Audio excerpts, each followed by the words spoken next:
The lights are very strong. Okay. Good evening, everyone. Can come forward.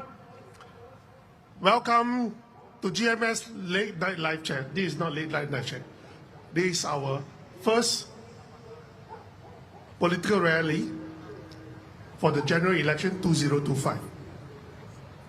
I welcome, a warm welcome for all of you to join us tonight.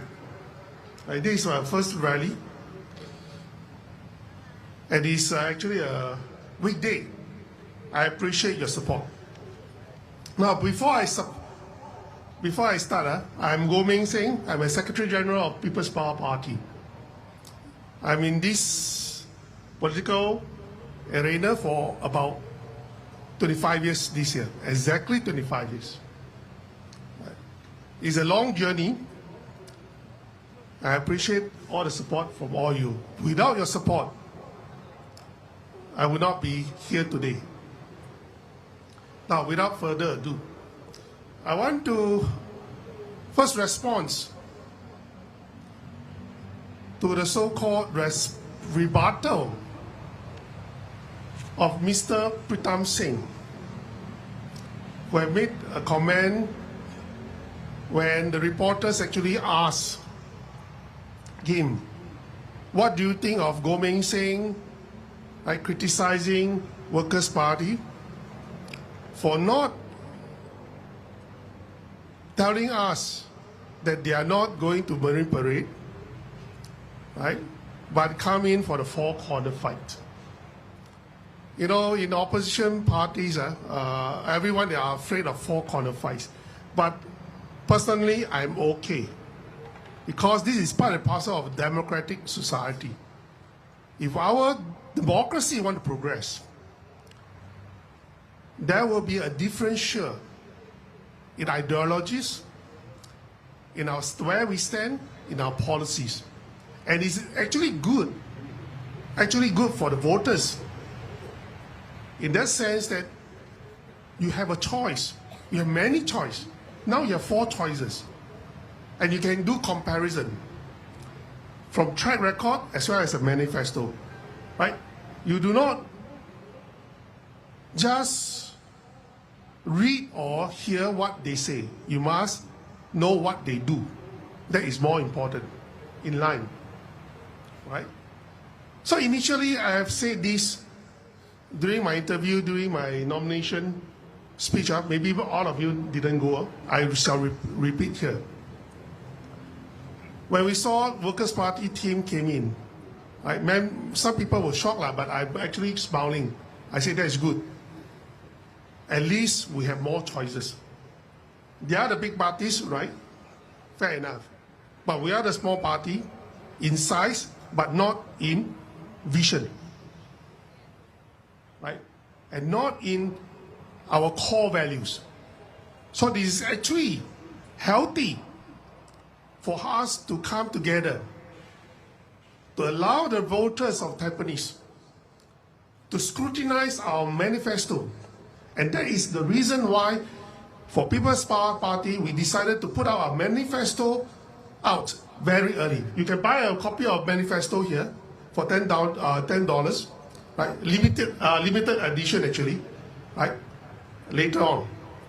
Now, however, when the nomination progressed, right, what happened was, suddenly the TV screen started to say, Marine Parade, Braddell Heights, no contest, walk over. In fact, I already got some messages from my friends that says that they didn't see Workers' Party going to Guanghua, which is a nomination center for Marine Parade. Right? I didn't believe. Until then, I was very angry. Not because Workers' Party came to Tampines to contest. No, not about that. It is because they have abandoned 130,000 of voters in Marine Parade. On what good grounds to come to Tampines for a 3-corner fight, 4-corner fight? No one in his right mind, I believe, would agree that this is a good strategic move. And why would they do that? I still, up to now, I have only one reason in mind why to do that. There's no other strategic reasons. Do you know what is the reasons I have in mind? They want to make sure Goh Meng Seng does not go into parliament. Why? Because our party is the only one and only one in Singapore that have raised concern about the vaccine during the COVID period. And we are now the only party that raised concern about a vaccine mandatory order. It's called mandatory vaccine order, which is written into law without contest from the Workers' Party MPs or otherwise. And why is this amendment of mandatory vaccine order is so important? Because it's life and death, or else I would not be here. I would have retired. Why is it life and death? Ask yourself, for the past 3 years, how many of your friends, your colleagues, even your close family members have died suddenly or suffer unknown, totally unknown syndromes without any signals? Well, we cannot say it must be the vaccine, but at least the Ministry of Health should have investigated. And you know what is the very important thing about this? Since 2021, ever since the vaccine started, not even 2020 when the pandemic started. Pandemic started, our excess death is not that high, I can tell you. But only when 2021, when they start to have vaccination, the so-called excess death, that means expected death every year. Normally, statistically, it doesn't change much. But since then, we have more than 20 to 25% of people dying than normal. That is excess death. We have raised this concern after 3 years because we want to see the data. The vaccine doesn't have long-term data. Not at all when it was pushed out. As a statistician, I am a believer of vaccine. Mind you, never believe whatever they say I'm anti-vax. It's not. I believe in vaccine. I ever says, if we want to walk out of the pandemic, there are 3 things that we need. A fast testing kit, which we have now. The second one is the early treatment protocol. So that when you have infected, you do not develop your disease, your illness seriously. Early treatment protocol. And the third one is actually vaccination. Why? Vaccination, if it's effective, safe and effective, that's the 2 criteria. Then it will stop the infection. I am not anti-vax. But when the vaccine was pushed out, the first thing that rings the bell, this is a new type of vaccine. It's not the normal old type of vaccine, which is have proven safe, mostly safe. But this is not. This use mRNA. mRNA technology actually is not new. It has been 30 years around, for 30 years. But it has not produced a safe medical treatment for these 30 years until they developed this vaccine. So if you or me in the know, how confident do you think you have in the safety aspect of this vaccine?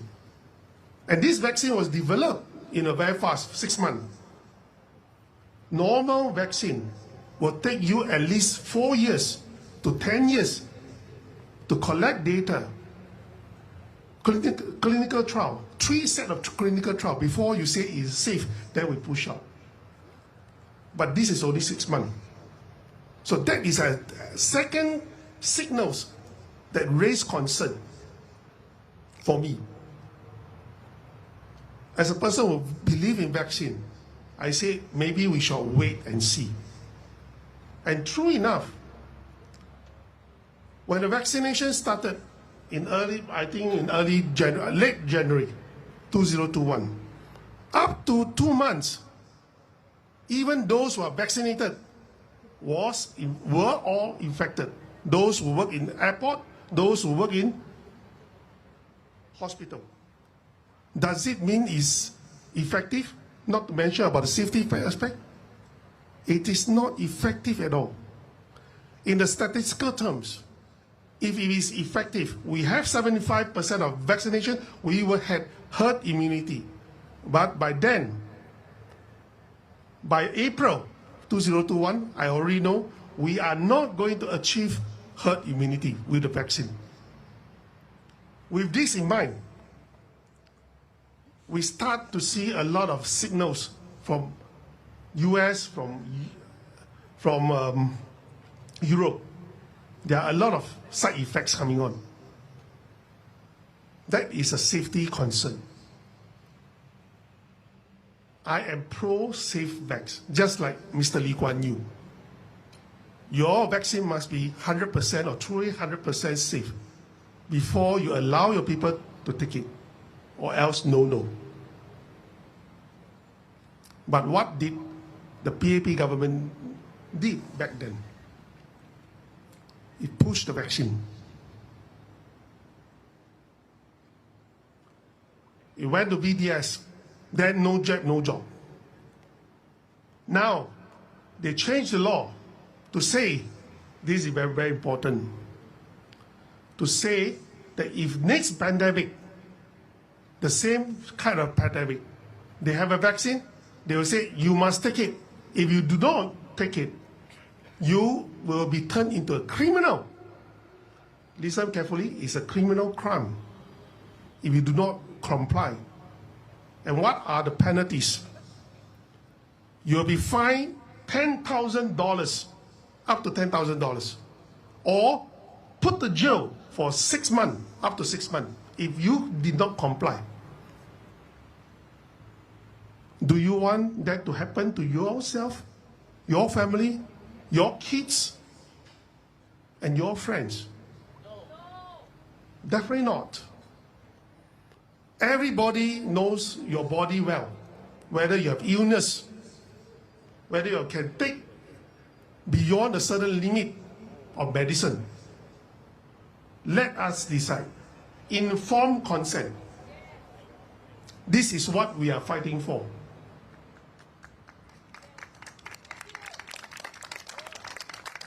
So there's no other ways for us to bring this, to stop this law from being exercised, unless we are in the parliament. Workers' Party did not say anything about it. In fact, Mr. Peter Soh actually mocked at us. Workers' Party betrayed us. Mocked at us and said we are the WhatsApp university graduate, undergraduate.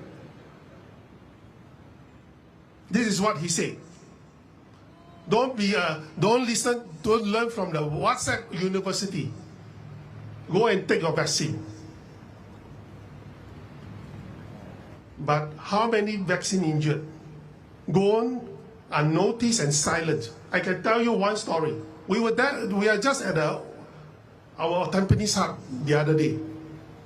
When we talk about this with a Malay lady and a mother, we said, next time around, do you know that he's going to change you or force her? She started to cry. Why? I was shocked. She said to us, I'm so young, I don't want to die. Because right now, every now and then, she suffered inflammation, whether it's on the leg or on the hands, all over the body, which has never happened before she took the vaccine. And she cried. You can really see the tears in her eyes. These are the people we are fighting for. Of course, no doctors were certified she is vaccine injured. She can't get any compensation. But she knows better because it is her body. It is with much sadness when I hear Peter Soh brought the team come in. They betrayed 130,000 voters voting rights in Marine Parade just to stop us from getting into Parliament. To raise this issue, we want accountability. We want a committee of inquiry to the safetiness of this vaccine and all the injured. In fact, I want to do this. I want to set up an office that receives all the complaints. Whether you are really vaccine injured or not, I want the data. I want you to report to this office. And we will have the data to see how big is the data. What are the effects? And this should be done by the MOH, not us. But we want to do it once we get into the Parliament. And this is what they are afraid of. And of course, we want to change the law. Why? Your body belongs to you, not to the state. It is against humans' right to force any experimental treatment, medical treatment, to anyone against their will. This law is unjust. And this is what we are fighting for. So, Mr. Peter Soh says, oh, give an excuse. Very difficult, blame the electoral boundaries, right? We have to go to Marine Parade, very difficult to fight, right? And have to come to Four Corner fight in Tampines. Does it make sense to you? No. I can tell you, this is not the first time the Workers' Party have abandoned voters like that. Jalan Besar, in 2011, they want to take away Jalan Besar from NSP while I was the Secretary General. They want a three-corner fight there, which turned into moment column. I said, never mind, you are big. We respect you. I moved my team to Choa Chu Kang. Right? But after 2011, 2015, they abandoned Jalan Besar. And 2015, they want Marine Parade plus McPherson from NSP. I left NSP. Right? Well, NSP said, okay, we give you Marine Parade, but McPherson they want. But they insisted and have a three-corner fight in McPherson. NSP lost the deposit, but what happened? In 2020, it was abandoned by Workers' Party at all. The voters in McPherson nearly did not have any chance to vote. I said, well, I'm a small party, I want to retire. But never mind, I participate. Because I believe in one thing, your rights to vote as a citizen. Nobody should deprive of your rights to vote if the opposition is able to provide. And this is the role of an opposition. Without opposition, there will be no democracy. It will be a monarchy. For 25 years, whether I win any election or not, I will still contest because I believe to provide the choice for the voters, for everyone in Singapore. Everyone should vote because this is your home. You should have your right to tell the ruling party what you think about their performance through your votes. And you should have the right to decide who represents you, your vision, your core values in Parliament. Or else it's no longer a democracy. And this is our slogan, make Singapore home again. We do not want people to be detached from a home. That is why I was very angry about what Workers' Party have done when I heard in the nomination day. You can ask my colleague. I was shouting. I said, how can you do that? If you have said so before the day,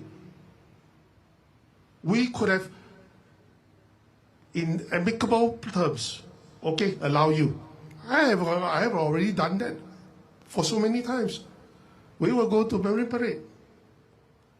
But no. And right now, after that, after this is the second day, third day, second day, not a single apology from Peter Seng to the voters in Marine Parade. And in Chinese will say, 完全是目中无人. He said respect this, respect that, but he respect nobody. He doesn't respect any other opposition members. It's all right. We are small. But he didn't respect the voters and the supporters in Marine Parade. Not a single apology. Just excuses, lame excuses. Now, the question is this. If Workers' Party under Pritam Singh can do this to Marine Parade, can he do the same to you, the Tampines voters? No. Just like? No. No? Really? No. Leopards never change spot. No. You have done that to my person, you have done that to Marine Parade, you will do it the same to you. There's no commitment or any respect of the voters at all, whether you are in Mapperson or Marine Parade, and definitely in Tampines. This is what I have to say to Pritam Singh. If one day you becomes the Prime Minister, never, you will be more PAP than PAP. Yes. Even PAP do not do that. So, it is not with anger I say this. It's with plain disappointment. Because if you want to compare, what rights do you have to tell me, oh, don't both up my strategy, I'm very big, right? Focus on our campaign. Bro, when I was contesting 2006, where were you? Suckling. And I was the one, part of the team in 2006 Workers' Party that built the platform, the foundation for Workers' Party to be what it is today. And you step on the platform and you step on us. The only thing I have regretted in my life is to build the platform for these people.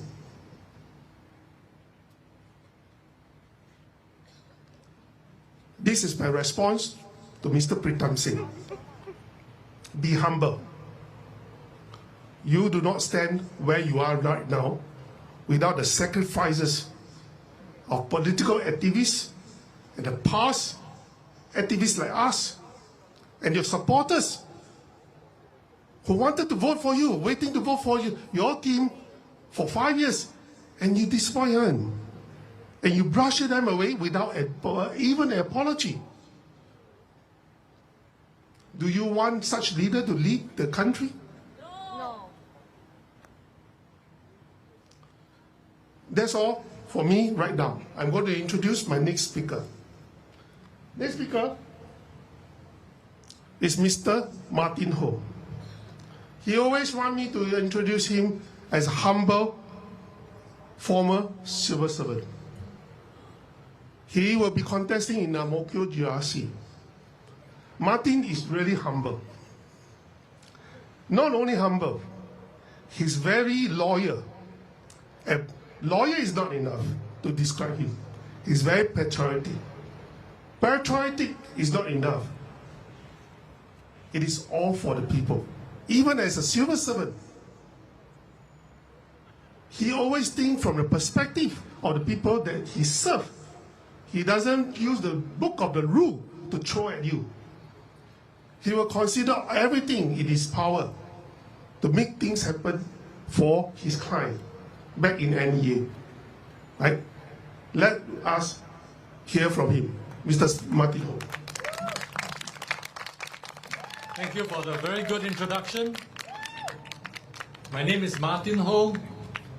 In Chinese, 我的华文名是何云龙，云是代表太阳，日云的云。I hope, as a sunshine dragon, I will bring light to your path and warmth to your hearts and to all people around you.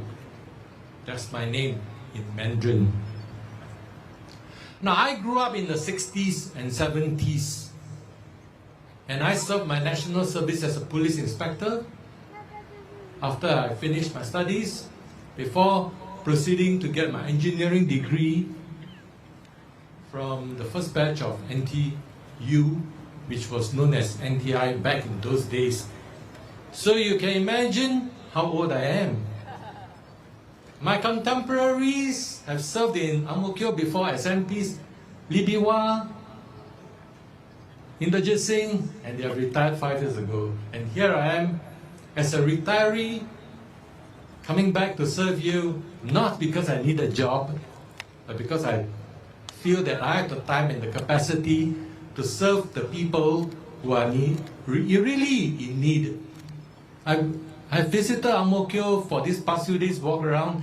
I see so many old people, some cannot walk, some jobless. And then they worry that their savings may run out. And then what? With the cost of inflation? So I'm here to serve you, and I decided to support Goh Meng Seng because of what he has said about the vaccines. So with a name that ends with a dragon, Meng Seng decided to put me in Ang Mo Kio because he said that's the dragon's den. This Xian Long the show dragon Xian Long, he has shown all his powers, his ability to rule Singapore. Not easy. I saw him that day. I greeted Mr. Lee. I'm very sad for him because he looks weak. He has been in politics for 40 years. He needs a good break. But unfortunately, 放不下。心不在，他是放不下，他的心智还在新加坡，这个是真的。他很多事情放不下。Recently, because of the trade tariffs, he was so frightened of what will happen to Singapore. But I think things have changed the better. So I told my cousin, please tell Mr. Lee, and my cousin knows him. I think he should be more settled down. Don't worry too much. So when he told me you are going to enter the dragon's den, I thought of the movie Enter the Dragon.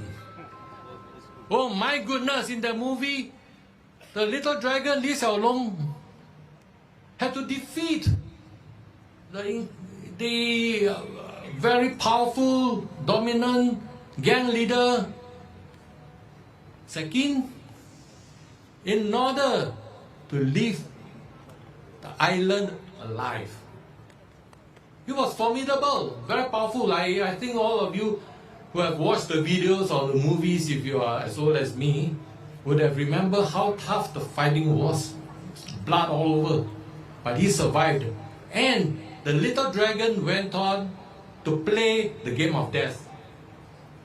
Big mistake. Now, if I win, I will play the game of life. Not the game of death.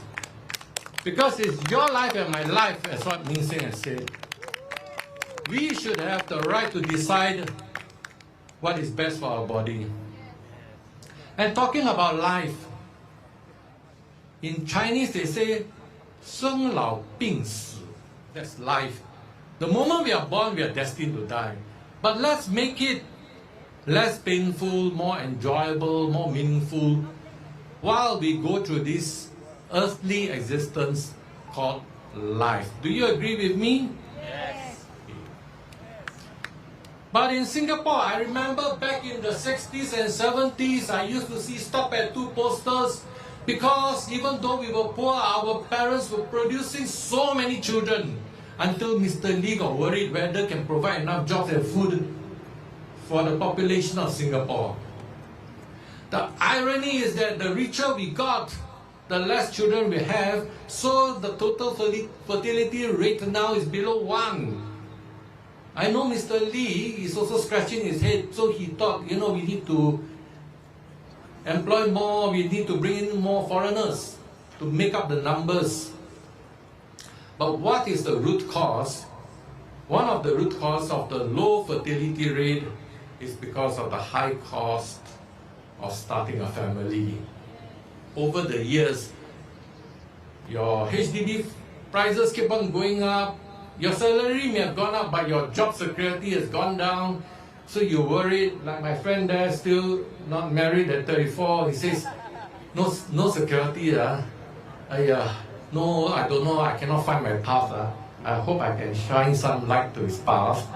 I was talking to him, I encouraged him. I said, hey, you are IT specialist, you are better than me in digging and analyzing the data. Why don't you make use of your ability to monetize it to make money? Yeah, but he has a bit of handicap. He's afraid of public speaking. So he says, I actually wanted to learn public speaking, but I got no time. If I can do a good public speaking, I probably will do very well and be very successful in life. And I have to agree with him because he's very intelligent. Okay. So our policies, in order to bring up the birth rate, we need to make sure our young people before the age of 30 able to have a house of their own to get married. So one of the suggestions, for example, is to provide cheap housing by cutting away the land costs for these young couples. And after that, when they have enough children, they want to upgrade, let them upgrade and then they pay more. But if they sell the house in the open market, that will be more expensive because it will include land costs. The land cost has to be given back to the government. Yes. Like a loan, right? Fair, right? There are solutions to the problem to help young people have children. Now, one of the reasons why I'm still single is because that time I know flat prices are going up. I wanted to quickly buy a flat, but I cannot because they say you are still single. Then I cannot go and anyhow find one, marry, and then regret.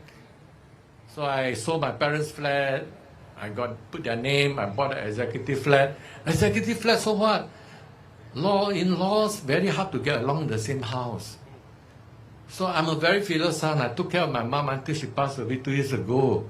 But I say it's okay. Stay single. At least I took care of my mom. I did not incur extra burden or extra guilt on myself and on my mom. So now I have a lot of free time to take care of the old people in Ang Mo Kio, as well as hopefully the young children who need a lot of help. Because many of them, their parents don't have enough money to feed them and they are like one meal a day, hungry, have to study. Then their brains cannot work very well, no? And then our government look at them, hey, invest in you, might as well invest in those foreign children from China, India. They are more brilliant, they're smarter. Well, maybe because they come from China and India where food is abundant, their brain is more developed, they come here, they compete with our young people and, we all look so inferior. How can? Right? Our ancestors also come from India and China. And after staying in one of the so-called very well-to-do country in the world, we are producing children that are inferior to those from third world countries. No, I don't agree. So the next phase of their lives will be job security, which we want to promote, followed by retirement. Now, when you retire, one of the greatest concerns is your health care. We need to allow more use of the MediSave for those really in need on a case-by-case basis. Today I was talking to one of the guys I met at Ang Mo Kio. He said, my mom has 17,000 in her Medisave, but cannot use already. And then how? Wait for her to die and then the 17,000 passed to me. By then it's no use. I don't want this money. I want to use the money for her medical expenses. So things like this, these are the things that people struggle with healthcare. So there's a need also to lower the cost of essential goods and healthcare to help the poor people, the young people, the needy people, the young people tide through these difficult times, especially with our special extra boosted rate of inflation, which retirees are finding it to cope, and those who are jobless or holding temporary gig jobs. Wow. I let him talk about it afterwards. It was a struggle. That's why we got him in to share. Okay. So now, in conclusion, I will say that I support Meng Seng with his stand on the vaccine mandate. I hope what I heard just now is true, because one of our supporters bumped into Mr. Lee and asked him about the vaccine mandate, and he said it's not compulsory. So we need not fear, but it's already legislated. We don't know when this legislation will be enforced on us. I hope with your support, we can make what Mr. Lee promised us, that it's not compulsory, come true. Thank you very much. Thank you. I will now, from now on, will not talk about Workers' Party ethics in politics. He wants us to focus on our campaign, right? From now on, we are going to talk about our manifesto. Right. Our manifesto slogan is very simple. Make Singapore home again. What does this mean? You know, last time, when I was away as an officer cadet course, go to Starlight, fly, first time flying, right? And when I flew back after 3 weeks, the first thing I want to do is to kiss, not Trump says, is to kiss the land of my homeland. It is that type of passion for the land. A home is somewhere, some place they will die for to defend. This is home, because you know there's no other place like home, and you will lay your life to defend this home. However, all the guys down here, when you go back to the ICT, what do you see? There's no one with a passion to say, I want to do it right, to defend this country. Even the young ones in the army boys, they no longer have that passion to say, I want to train hard so that I can defend this land. Do you know why? Because when you go back to ICT, other people will steal your lunch. They will get the promotion, not you. This is a very common problem among us when we go back to reservist training. Because of population policies, we become demoralized. We felt that we are the second-class citizens in Singapore. Our young ones do not have a vision of where their career path will bring them to. They may have a job, especially in IT, but later on you become a contract staff. What is a contract staff? When you become a contract staff, you do not have a career path. You will only be treated as a digit for the quota, for the companies to employ more foreigners. And when they employ them, they become part of their employment force. They will have the career path, not you. This is a sad state of our situation in Singapore for the young ones. When your young ones do not have a vision of a good life in Singapore, they will start to think of migration. 20% of Singaporeans wanted to migrate out of Singapore. 60% of Singaporeans want to work overseas because they have seen no future in here. Do you call this home? With this in mind, our population policies have put it very simple. All the HR department in Singapore companies should be led by Singapore citizens. Because if you put a Chinese mainlanders or Indian mainlanders to be a PR, the next thing you will see, the whole village will come. Do you think so? Yes. That is a fact of life. We say we do not discriminate, but we are, after all, human beings. But for us, this is our land. Singaporeans should come first for jobs and for career, for promotion. Where the MNCs put up shop down here, set up shop down here, all the top people will be their own people employed from their country, right? Not us. But our own MNCs, our own banks, will employ foreigners to become the CEO. We change our corporate culture because of this. We do not retain the Singapore identity, even in our corporate culture. And that is all the wrong things that is happening in our business, in our jobs, in our livelihood. But nobody want to talk about it because we will be called xenophobic. It is not xenophobic. If a government do not take care of its own people interests first, the people will betray the nation in no time. They will run away. With further ado, I'm going to talk about policies. Later on, don't ask me about Peter Soh again. I'm not interested in him. I'm not gay, right?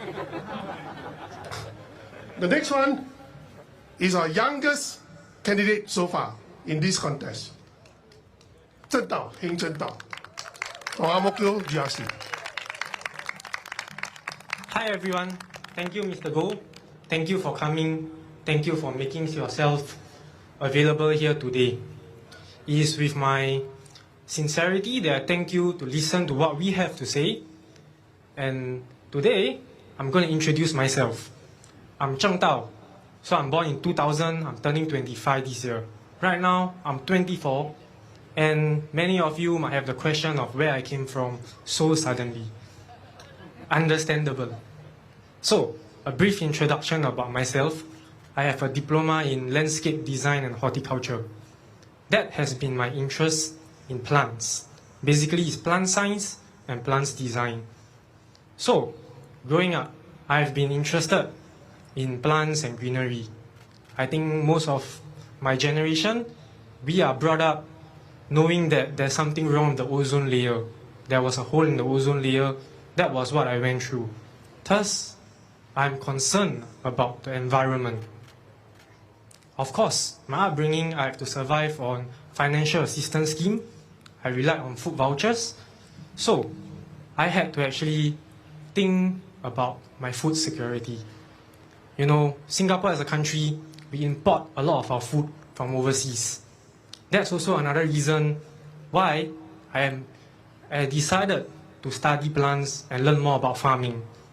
So I actually learned more about hydroponics. I ran a workshop for it. I learned about mushroom farming, durian farming. This is what I went through for the last 24 years of my life, and it's just a short introduction of myself. Today, I'm here standing as a candidate, trying to voice out the worries of Singaporeans over the next 5 years. Once a time in 5 years, you have the chance to vote. And we have to look forward of what the next 5 years would bring to us. So, in 5 years' time, what we are told to expect from the PAP government is a possible increase of GST, as well as the introduction of carbon tax, which I don't know how many of you are aware of, and it will definitely affect our high cost of living. This issue must be highlighted and made known to the public. Right? We must know what is about to come in 5 years' time so that we can choose our vote, who to vote for, and this is why I joined People's Power Party, where we decided we are a party of policies first.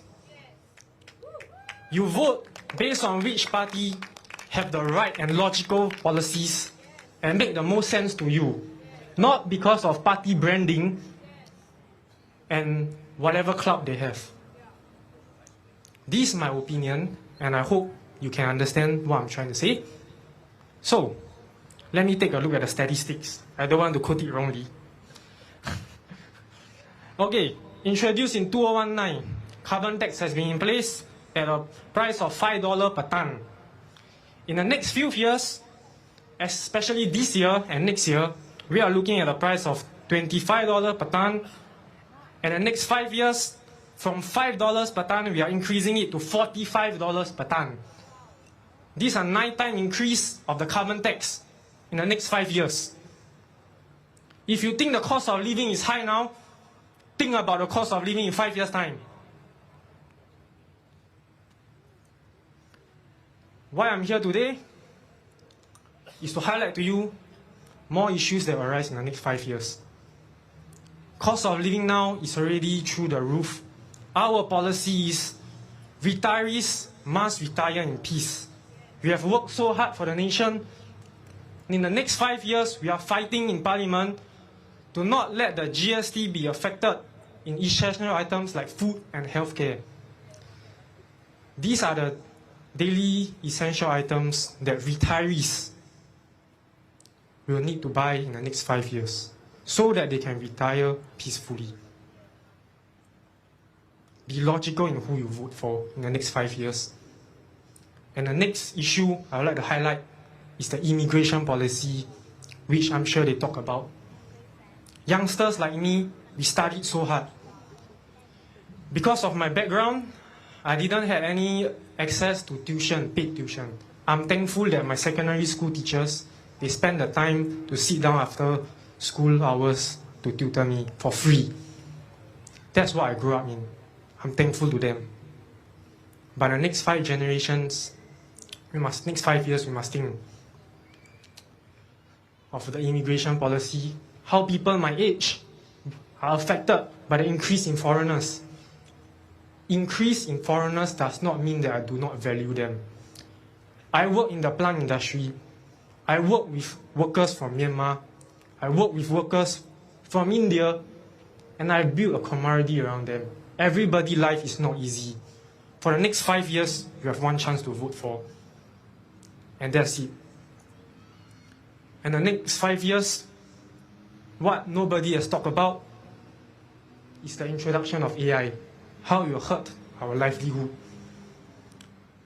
I grew up doing food delivery, and these gigs jobs like cashiering, food delivery, are part of my puzzle growing up, where I can support my family as I grow up, as part-time jobs. In the next 5 years, we are looking at AI, self-driving cars, which might take out the rice bowl of Grab drivers, food delivery drivers, in the next 5 years. You all can laugh at Samuel for singing. That's his expression of the pain felt in his heart. You all are laughing at him.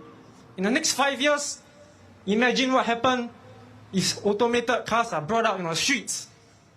How many of us depend on Grab and all these food delivery drivers to earn a living? Once these food delivery drivers and automated vehicles hit the market, what will happen to your livelihood? It's a very scary thought. Where will all these jobs go? Laugh at him and you know what you want. There's one Samuel here. 5 years later, how many Samuels are there going to be? So with this, I hope in the next 5 years you'll understand how important your vote is, and why I'm putting myself out here at such a young age to speak for the young people. Otherwise, I just received a text from my friend yesterday. He said he's going overseas for work. It saddens me. As much as I wish him the best, I hope it doesn't become a common sight in the next 5 years, where Singaporeans like me look for a job overseas. So, let me wrap up my speech.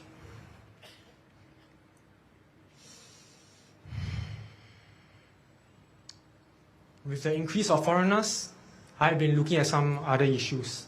Our local culture and their foreigner culture. There have been disagreements whereby these foreign talents, foreigners, have their interest in cycling on the road and have issues with our local drivers and the culture they bring in. Some of them are not good. You know, last few months, we have been looking at foreigners urinating in public transport. This is a common complaint, not a common complaint, this is a complaint I received from Ang Mo Kio residents. Not only in public transport, HDB areas in Ang Mo Kio's, people urine inside the lift. Since when have our culture become like that? It's unimaginable to me, you know. So for looking forward, we must understand as Singaporeans where we are headed towards. Thank you for making your time today. 大家好，我这次用华文来介绍我自己。简单的介绍，刚才我的演讲可能会把你们讲得太久。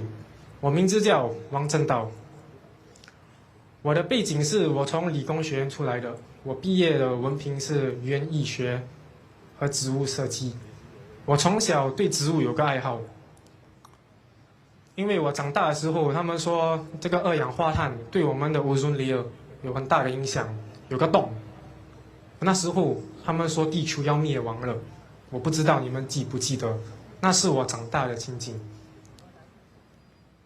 然后我长大的时候，我是靠着一个 financial assistance scheme 食物 voucher 汇券长大的。我也很关心我们吃的食物，我们吃的问题。尤其是新加坡这么小的国家，我们靠着外国运口进来的食物来养着我们的人民。因此，我的背景是在这些植物上，还有蘑菇、榴莲这些种植上，这是我个人的兴趣。简单的介绍一下自己，为什么我在这么小的年龄，在这里要为新加坡出一口气？是因为我们未来5年里，我所看见的情景让我很担心。大家现在的生活费已经很高了。我对红帽桥的居民，我们采访时、走路时问他们的问题，他们说生活费真的很高。但是，在未来的5年里，你们知道会有什么政策吗？ GST 还会再起，还可能会起1%。还有二氧化碳 （carbon tax） 会流行出来。现在是1单5块，未来在5年里会起到45块。这对我们消费者是很大的影响。水电费上，这些问题不会减少，在未来的5年里还会影响到我们的生活。然后，我们外国人的政策对我们新加坡人公平吗？我相信，刚才吴明胜还有 Mr. Martin 已经大概跟你们介绍了我们觉得的外国人口政策。HR 总部人事部应该请由新加坡人来担保，这样子我们新加坡人才会深受第一个考虑。公司请的时候才会考虑到应该请我们新加坡人先，这是我们的政策。我不想看到我们未来我的年代，在5年里我读书读了这么久，出来找不到工作。一个大巴窑壁上的居民跟我分享，他大学的女儿孩子有困难找工作。你想想，我们未来5年里会不会更容易？你们这5年投的一票，是我们未来5年的方向。你们应该熟悉我们每一个党的政策。我感谢你们花时间下来了解我们。然后，未来5年里，我们现在已经有人工智能、机器人的时代已经来临了。然后最近，你们在嘲笑我们的队友塞莫，他所唱的那首歌，对很多人听起来很好笑。但是你们有想过他的感受吗？他为什么要唱这首歌？他是找不到工作，他是失去了工作。在未来5年里，我们已经看到了机器人代替清洁工人了。德士司机呢 ？Grab driver 呢？在未来5年里，你们觉得你们的饭碗还是铁饭碗吗？你们想一想，我是做过送货的 ，Food Panda 我做过。未来5年里，这些人工智能对你们的生活影响会多大？你们投的一票，你们投的这一票，代表你们未来5年的方向。政府为人民考虑先，或者为机器人考虑先？你们想清楚，你们这一票的投给谁的？好，我再次在这里感谢你们大家花时间下来，谢谢你们。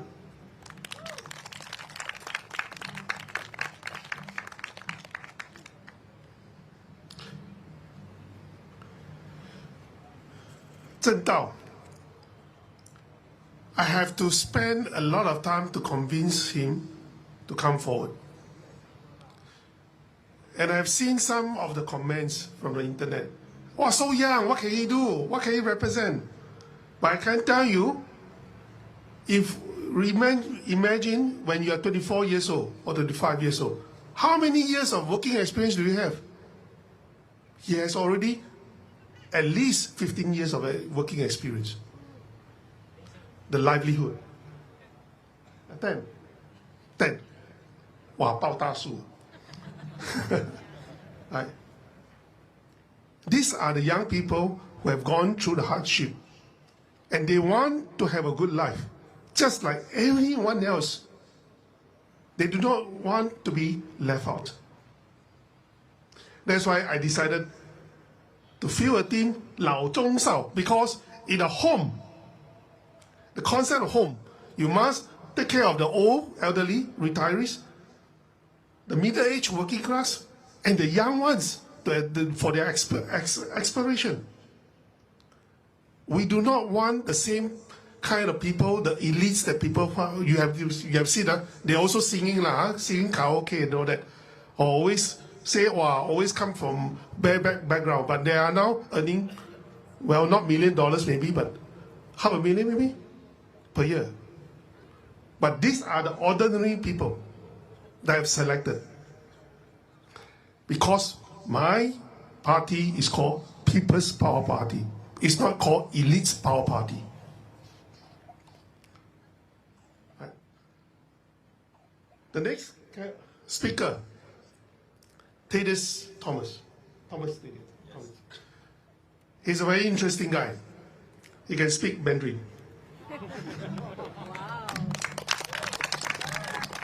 Good evening, Tampines. Yes, I can speak Mandarin. 我们是新加坡人啊，我们全部可以讲华语，我们印度人不要跟你讲而已啊。Okay, you know that there's a lot of gossips we can hear in office and all lah. So that's one of the benefits. Anyway, they say east side is the best side, so we will see how it goes. So as you can see, I've scripted here, as also with some of my colleagues, because these days the rally, there's a lot of clauses involved. You know, saying the wrong things, you can get off mark for that.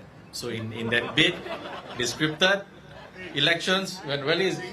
No. when the rally is going on, emotions will fly, I tell you. That is when people will utter what is in their hearts, but it's actually not politically right. So that is why I have it down here. So bear with me. So many of you all have come here after work. Heart is heavy, leg is tired. But this is what we have to do. This is since the last 10 years since we had a rally. Okay, so moving forward, my name is Thaddeus. I'm from the Ang Mo Kio team, with a few of my colleagues here. And for those who do not know Mr. Goh, he is the commission officer in the army many years ago. Mr. Goh has given his heart and soul for Singapore, if you know what I mean. He is one of the last generations of Singaporeans who have spent decades of their life, time and money in politics for a cause many of us only can rally from behind. Mr. Goh also wanted to be transparent with his manifesto for Singaporeans, unlike other parties which take a safe approach and omit values and questions like the LGBTQ and vaccines, just to garner votes from all walks of life. We have heard the nomination speeches from the other parties, promising you well-being, stability, and their safety nets. The same promises we have heard years and years over and over again, like the Swiss standard of living. Now currently the only thing Swiss is the Swiss roll you buy from the cake shop. The question you have to ask yourself is, how have you been living in the past 5 years? Were you living or were you surviving? Yes. Before you vote, I want you to remember, how many times have you survived on the last $50 in your pocket? You know who you are. Was this what we voted for? No. 5 years ago, no. Dear Singaporeans, our intentions are actually to strengthen the current policies in place and to question anything out of line. Those who will be voting for us have been hurt. They have been bitten by the same system that promised us the Swiss standard of living. There are also those who think that I'm actually okay, Bripale, I'm stable, shall we just not rock the boat? I don't mind paying a bit more for the high cost of living. You can do that, but I'll tell you, nothing lasts forever, even cold November rain. Those days, when we hear the rally, we hear them saying, we need to elect the opposition to be the co-driver so that we can slap the driver when he falls asleep. Remember those days? Those was the past. You know why? Now we are all at the back of the lorry on this bumpy ride. Some has fallen off and the lorry is making a U-turn now. We stand here today with everything to lose. But we still stand. We stand together to say enough is enough.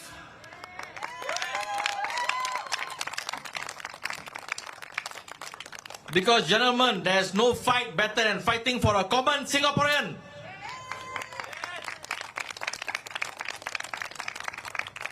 We have given in over the years. Give face. I cannot mention, lucky I got it scripted, almost came out the mouth. That is why the script is important. Time over time, we have given in and given in. Until now, the one-time is $5.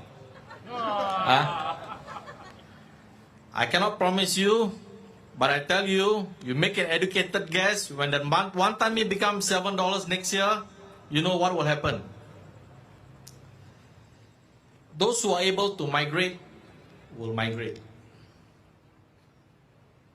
But the balance, me and you, if nothing is done, 5 years later, same time, same place, Mr. Goh, you will see us speaking here again. That is why I said, this is the time, ladies and gentlemen, because this Secretary General You can never find in my generation who will pour out everything just to hold the people together, to lead any team up to this stage. Ladies and gentlemen, when you go to bed tonight, to sleep, to retire your tired legs and your weary eyes, think, if this is what you want, is this the lifestyle we have all been brought up, taught, been educated for? You want this and for your children? No! Before I end my speech, I don't want to be more draggy. I do have a few words to say to first-time voters and young voters who are going to vote. It is your generation now that you and your spouse will have zero in your MediSave ordinary account because of the high housing costs. In the next decade, we won't hear Singaporeans saying, return our CPF, return our CPF, boleh, book liao, loncong ke HDB liao. You won't hear that anymore. No more CPF, no more retiring fund for that. All has gone up to the house. It is in your interest to understand the politics of this country is moving towards. They know they have the statistics of how our undergraduates are struggling to find a proper job. Take advice from the people who have worked alongside foreigners in the real dog-eat-dog world. Wanang kong si kau jiak kau. Kau jiak kau. Because Singaporeans, you are being compared to the other class of people. You are dispensable at any time. Unlike us, some people have CEO positions and high posts waiting for them. Seats being warmed. Not for you and me. We have to struggle. Don't compare yourself to your parents. It will only make you feel ugly. Their generation was different. Our generation was different. Frankly speaking, if the HDB 4-room flat cost 40,000, I wouldn't be here. I'll be voting for PAP. But don't despair. Have faith. We have faith in you, which is why we are here standing and telling you what rightfully belongs to you must belong to you. But first, it will not come easy. It will come with a fight. Only you have what it takes to make Singapore home again. This time around, ladies and gentlemen, vote, but vote with your heart. Thank you, Singapore. Till I see you the next rally, do support us in Ang Mo Kio. Thank you. Thank you, Teres. Very fun guy. Okay. For the first-time voters, I met some of the first-time voters in Tampines, in one coffee shop. 22 years old, still in poly. You know what he told me? He said, I'm not going to vote. I looked at him, I said, why didn't you want to vote? He said, vote also no use. He said, vote also no use. Why no use? I said, this is your country. No other country owes you a living, owes you a good education. If you go to other places to study, you have to pay a lot of money. But not in Singapore, because our parents built this country, contribute to the progress of this country. And you should be proud when you can vote, because you can decide the destiny of this country. Why would you think that it's useless to vote? You know what? He's demoralized. He cannot see the future. When I graduate from universities, the common thing is 5 C's. Right? Car, credit card, condo, cash, and country club. But what Lawrence Wong talk to us about what? Oh, no more. We forward Singapore. No more 5 C's. We don't need that. Is that so? It's because our young ones cannot see the day they can have 5 Cs in their life. And you actually package it in such a way it's forward Singapore. It's actually backward. Why? For the car. Do you know that they fixed the number of CEOs, right? COEs for cars to 1 million. But at the same time, every year they are going to increase the population of Singapore by 30,000 people. It is a simple economics problem. Population went up, demand will go up. But who will get the car? Who will get the CEO? COE. We CEO. COE. Who? Not your children, not our youngsters, but the filthy rich, millionaires and billionaires that PAP is so proud to bring in. Even said we are not enough, we want to bring more millionaires and billionaires. What is 100,000 to them? Nothing. But what is 100,000 to our young ones, our people? Everything. And this is why they want to manage our expectation of the young ones. No more 5C. Don't talk about 5C. You want to forward.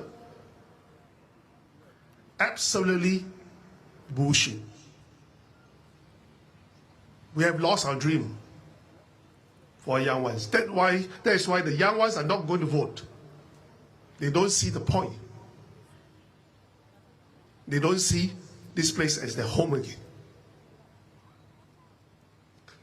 We want to change this, definitely, by control the population. Do you know what is the ultimate population they are going for?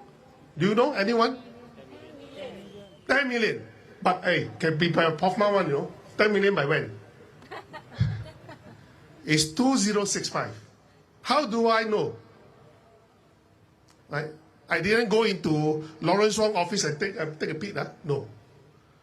Because when they increase your water tax, bond tax by 30%, what is the reason they give you? Oh, because the water consumption is going to be double, right? By 2065. Remember? If you work backwards, back then it's 5.7 million people. If the water consumption is going to double, who consume the water? The dogs are. Right? The monkeys?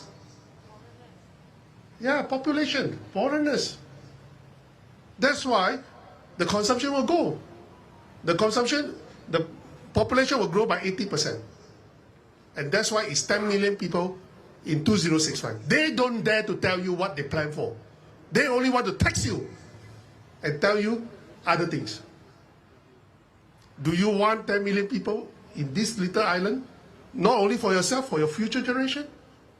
You think carefully before you vote. And we want to stop this. No. 6.5 million is the max for us to live comfortably. And this is in our manifesto. Please buy a copy of manifesto. You want $10 per copy. Compare our manifesto and we think forward. Right? The next person I want to introduce is the leader of the Ang Mo Kio team, William Lim.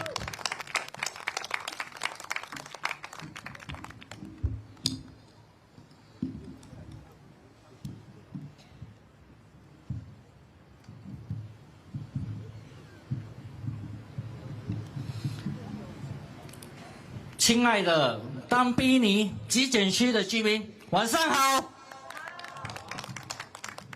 今天我们来到这边，就是要帮忙人民力量党的候选人朱正。首先，我想问你，哪一个党都是律师，律师还是律师？只有2个党，我不说，你们也知道。他们最厉害的是什么？错了，不是法律，他们最厉害的就是把你从书上骗下来。吗？他们所讲的让你们最喜欢听到的，不过他们所讲的是对新加坡合适吗？政治理念是不是我们想要的？现在让我介绍一个人，我不要介绍我自己，也不要说我的信念，让我介绍我在新加坡认识了10年的好朋友。他在新加坡人当中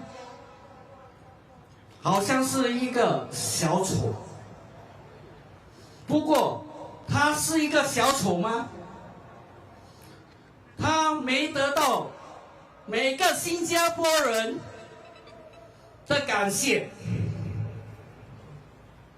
那就是吴明胜先生。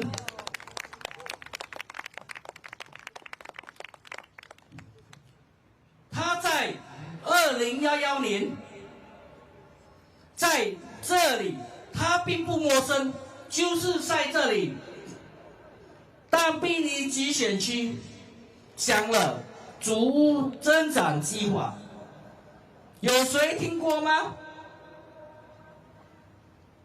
他在这里打了马宝山，在新加坡历史创造了一个奇迹。什么奇迹呢？反对党在2011年成功的拿下了第一个集选区，他就是第一天在2011年的时候就开始讲祖屋增长计划是 BAP 的骗局。有没有人感谢过他？没有。到现在为止 BAP 都不敢再讲说祖屋增长计划了，因为我们的祖屋在99年的时候就是剩下0，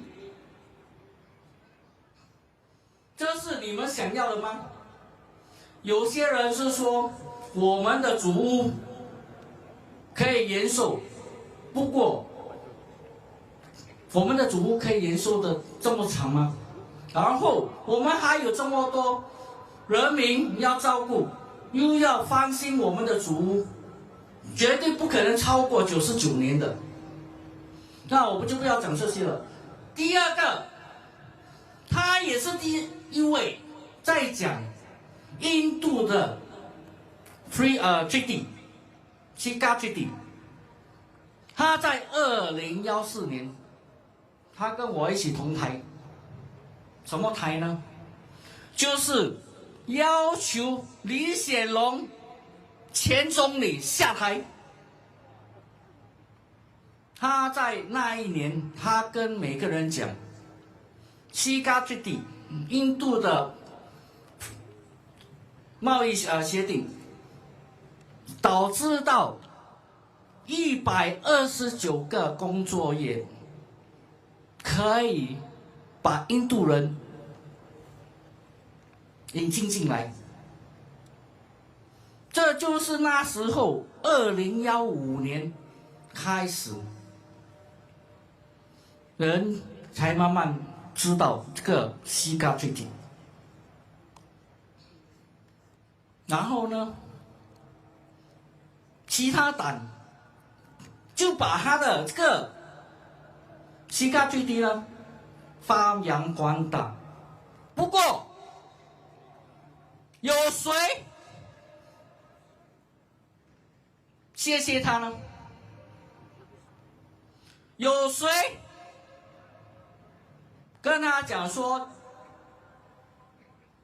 他是说的对的？现在呢，他不是一个演讲家，我还觉得他很啰里啰嗦，对吗？不过如果你们仔细静下来的听，他所讲的是不是我们想要知道真正的答案呢？第三，2019年发生了什么事？有人知道吗？2019年，执政党突然间禁止了 PMD， 很多送外卖的员工突然间一夜之间工作不见掉了，有些人甚至花了几千块去买那架机器。那我想请问你，是谁帮这些员工 BMD Gig Workers 零工跟他们打抱不平？又是吴明胜先生，有谁再次感谢他？没有。2020年，我们又拿到第2个集选区，他的功劳没有人要说出来，因为呢，在新加坡我们有一个很坏的毛病，那就是追星病。追什么星呢？你知我知，大家都知。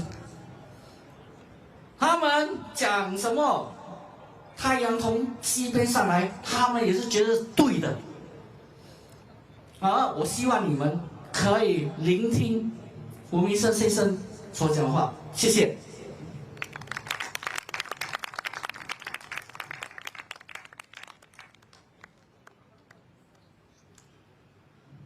In 2011, I contested in Tampines. I led the team. The team is not as good as the team right now. Okay, that's number one. This is a frank assessment. But we have a 11% swing because Tampines is actually a fortress. It's actually a fortress. They throw a lot of money in upgrading, especially during Ma Bao Tan's time. He's a minister of national development. Throw money, right? But I want to debate with Ma Bao Tan about asset enhancement, HDB asset enhancement. I call it a scam. I dare to say that. They do not dare to puff mommy. Why? Because your HDB is 99 years lease. You are just a lessee. When it comes to 99 years lease, it becomes kosong. But you know what? Even LKY, Lee Kuan Yew, say your HDB values will always go up. That is utter nonsense. Only I can say he's utter nonsense. Nobody dares. Do you know why? Because this is the law. When it comes to 99 years lease, you have seen the government will take back the properties. They are starting to take back some of the properties. If you have noticed, that is the result. Your HDB will never forever go up. For those young people who want to buy $1 million HDB, please don't. Please don't. You are going to regret it. And why you can afford so-called is a false sense of affordability because they allow you to use your CPF to buy, right? And you know what? Desmond Lee is so happy. The statistics tell you that, people are happy. You don't need to use cash. You can buy a house all by CPF, correct? So it's affordable. That is utter rubbish. I dare to say that. Why? It gives you a false sense of affordability because you are using your retirement fund to give you the false sense of affordability. You know, right now, over 70% of retirees have less than $500 from the pay CPF paid out. $500, how do you survive? Can you survive? You ask a minister, can we survive on $500 per month? They can't. And yet, GST will lower their purchasing power. I don't have fair artificial language. I talk facts. I'm a very straightforward person because my background is economics and statistics. When I see the injustice and the 骗术, I will rise up and say it out. And the only reason why I'm in politics is because of HDB asset enhancement. Why? When I want to get married in 1990s, I started to awaken. How come I'm going to pay 10 times of what my parents have paid in 1980s? 10 times. Not 2 times, not 3 times, 10 times the amount. I was shocked. But yet, people say, oh, you can afford it. And the upgrading and HDP asset enhancement, everybody are crazy because they thought that they can earn money by selling and sell off and buy, right? But you are wrong. Who pays for it? Your children. Because you're pushing up the prices and your children will suffer. And that is what we are facing right now. That's why I dare to say HDB asset enhancement is a scam. It would never forever go up because of a 99-year lease decay. When your HDB reach 40 years old, 50 years old, you start to see it goes down. Why? Because no banks will be willing to finance the buyer the full amount, the 80% or 90%. They will cut the amount that they were financing. That's why the demand of your flats by then will drop and your value will drop. It is simple economics. That's why I want to fight Arbaah Haroun. In spite of the fact he got nearly 70% before that. I asked him to debate for 3 times. He didn't dare. Although I didn't win in 2011. He lost his job. This is the only time when the opposition challenged a minister, even without winning, the minister loses his job. And that's Goh Meng Seng.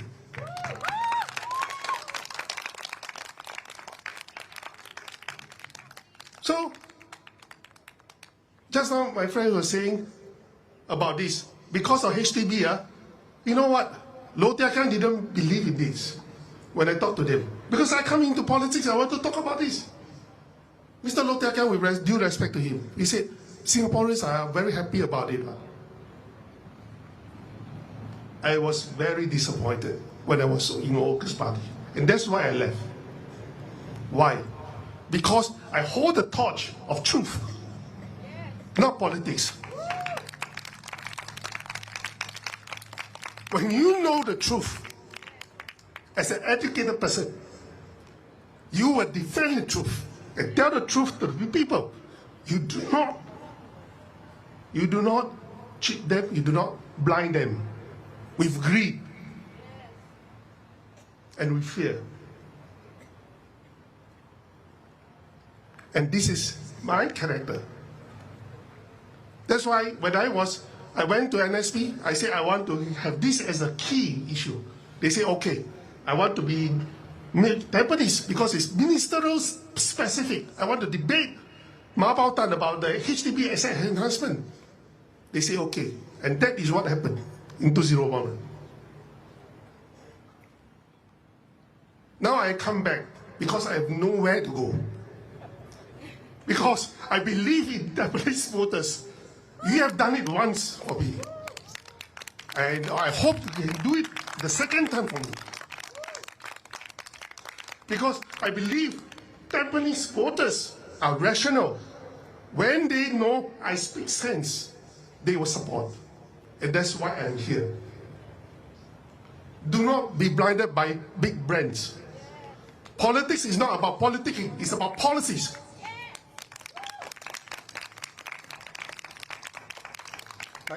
The next speaker is a very important person in my life, in my political career, right?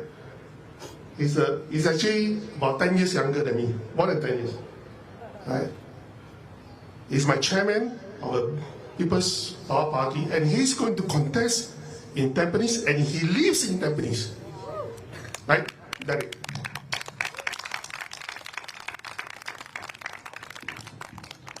Good evening, everyone.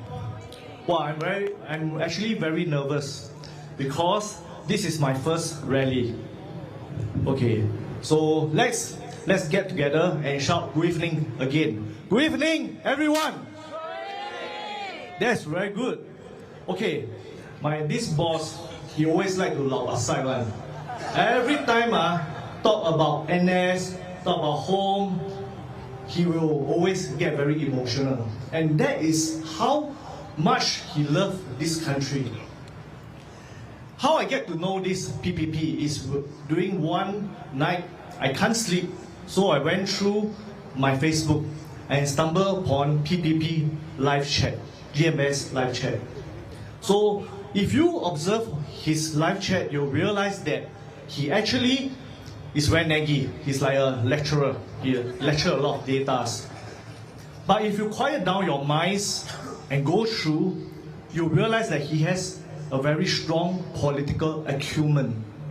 For example, one of the live chat, he said that PAP is bullshitting. They are using the medium income of the country to tell Singaporean that your HDB is affordable. Why is it bullshitting? Because only the young people buy the BTO. You should not use the national medium income. That is why I say this guy is very sharp. If we can put him into the parliament, he will ask very sharp questions in front of our minister. There's no more bullshitting. It will be better than a lot of big brands opposition right now. Over here, we don't 好笑. You understand? 好笑 means we bullshitting, boost. 愛拍就拍，唔拍愛講。無止拍唔愛講，這陣無人拍，無人拍啊，但是無人拍啊。So I'm equally disappointed lah. But before I start the things I want to say, let me introduce myself. My name is Derrick Sim. I'm 44 years old, going 45. So I started working at the age of 16 years old, almost like Zheng Dao. After Sec 4, I worked as a cashier in supermarket. Then I worked as a pump attendant as well as a janitor in a pump station. I financed my poly education. During my poly education, I worked as a waiter and as a tutor until I graduated from Singapore Polytechnic. I have a diploma in chemical process technology. I signed on for Singapore Police Force, and all my police colleagues, I saw some of them, ex-colleagues. So I was in the police force for 8 years, 4 years in community policing, which is the uniform officer sitting in the police post. Right now, there's lesser police posts compared to my times. And then I was posted to become an IO. IO stands for Investigation Officer. I was in the Scene of Crime Unit. Some of you older folks might see me on the newspaper or on the Crime Watch. So after that, I was posted to Traffic Police in a serious violation investigation officer. So a lot of people ask me why I come in. Okay, then now I'm a financial advisor. I'm a practicing advisor and an associate director in a financial advisory firm for the past 15 years. So a lot of people ask me, why did I come into politics and why choose such a small party? Just now I mentioned, it's not about the party branding, but what is the core values and what is the topic we're going to say out. Today, I'm going to say just now a lot of speakers have said many topics. I'm going to add on more. First, I'm going to add on something very severe, which is the vaccine. Earlier, Goh Meng Seng has talked about the Vaccine Mandatory Act. It's under the Infectious Disease Act, Section 47 and Section 65. So just remember, 4765. Can buy 4D lah. 4765. 头奖4765. Okay, but you all go and check it out. Not only that, because over here we cannot 好笑, we cannot POFMA. It's really, really very serious. In the next pandemic, if you do not jab, they will jail you. Remember in 2020 during the general election, it was swiftly caught. If you have known that PAP government will push the no jab, no job, will you elect them? No! And this time round, why am I stepping up? I can chill at home. But because of this thing, no other opposition parties is willing to speak up. To be honest, I have held many press conferences previously, 3 times. All my message has been blacked out by the media. So today is the live one, they cannot black out. Yeah. And yesterday, for the first time, my message on the vaccine mandate was announced in the nomination center. So at least for the first time, because it's live, get out. The other thing more severe that Meng Seng didn't talk about is during 2023, not only did the Parliament amended the Infectious Disease Act, they also amended the Corona Act. Corona Act, there is 2 parts that there must be an inquiry. So one of the death is death due to medical intervention. So this category of death was totally removed from the Corona Act. So ask yourself, why our parliament want to remove this act? Evidence. Remove evidence. Probably. You answer it yourself. Second is, they also empowered our health officer, overarching power.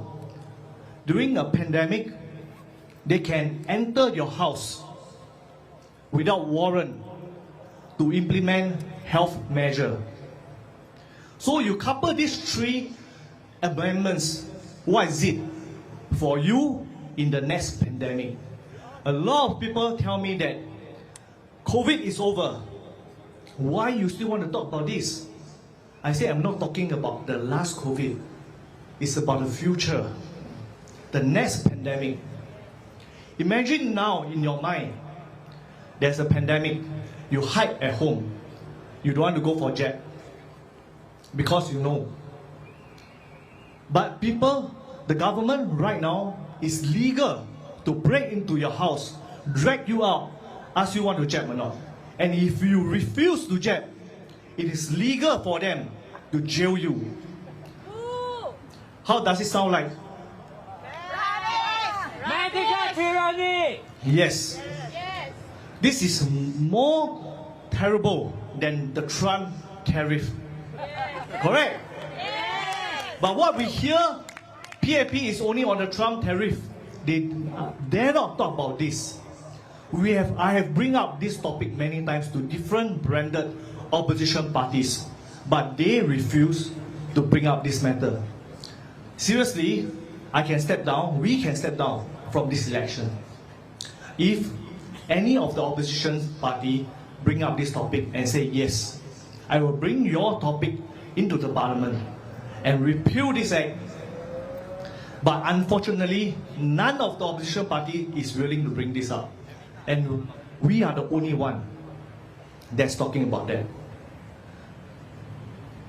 So, ask yourself, if your body doesn't belong to you, right now, the law has made it your body belong to the state, because the state say, I want you to jab, you have to jab. If not, it's criminalized. I have been an ex-law enforcer. And I know enforcing a law can be very cold and very merciless sometimes. But laws are enacted in the parliament. And that's why we have to go into the parliament and change the law. Yes. So I hope all of you here tonight, for the first time, if you heard about this amendment of this Infectious Disease Act, amendment in the Corona Act, please spread to your friends. A lot of people do not believe PAP has done that. And the worst is our opposition currently in the parliament did not speak up anything when this amendment was made in 2023. If you don't believe, check the parliamentary Hansard.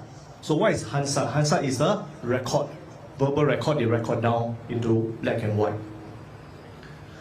Just now, Thaddeus said, Mr. Lee Hsien Loong, our former Prime Minister, said vaccination is not compulsory, but that's verbal. Believe in the law, which is the black and white. Yes. The second reason why I'm in the politics is because I see a rotting culture in our governance. Yes. We start to see one country, two systems.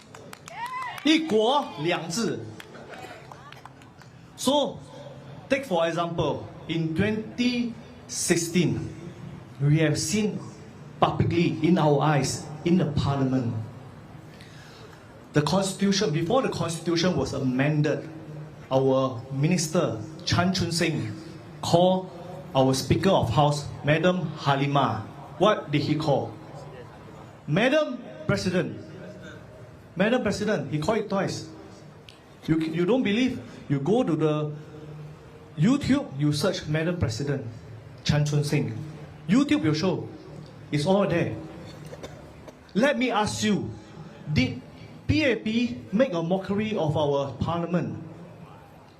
Did they make a mockery and make fun of our parliamentary process?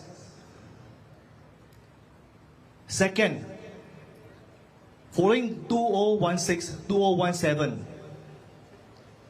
our former Prime Minister, Lee Hsien Loong, bring his family affair into where? Yes, very good. Into the parliament. Let me ask you, is this abuse of parliamentary process? Yes. Is it allowed? No.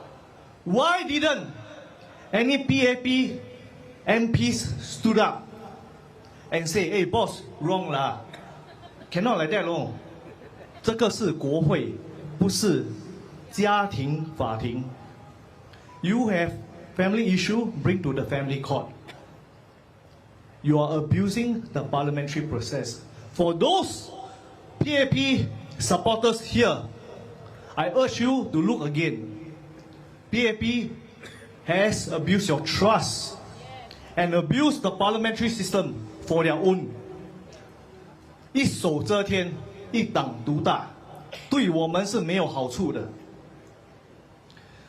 And most recently, 2020, during COVID, Vere Balakrishnan double confirm, say the Trace Together token is only to be used for tracing of our movement. But what did we see? An opposition party members actually asked, is this correct? Are you correct?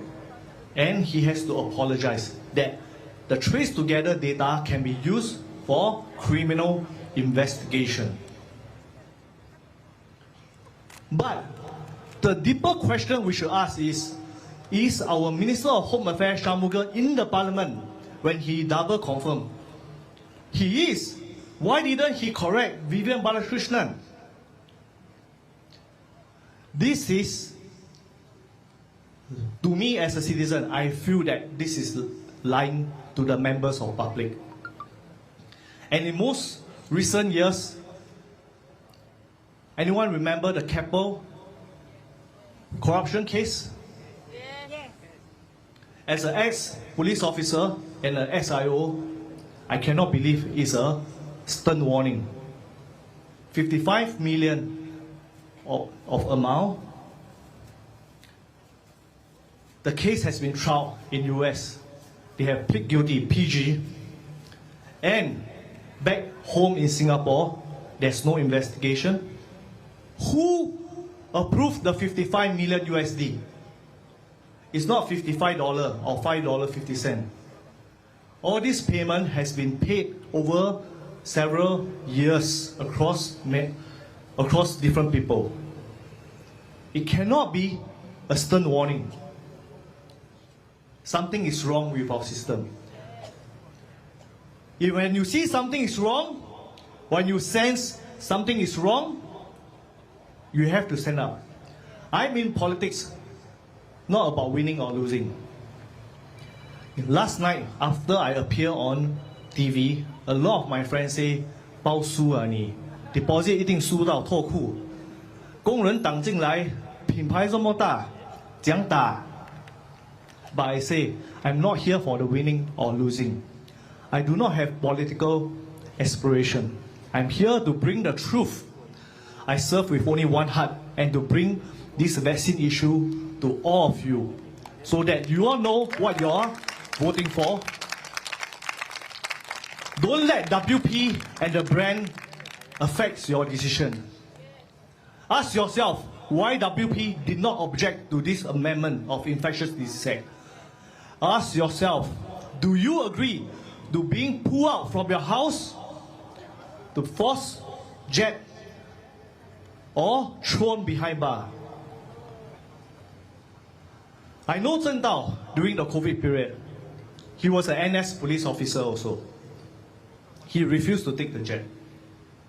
He was threatened to be thrown behind bar under DB.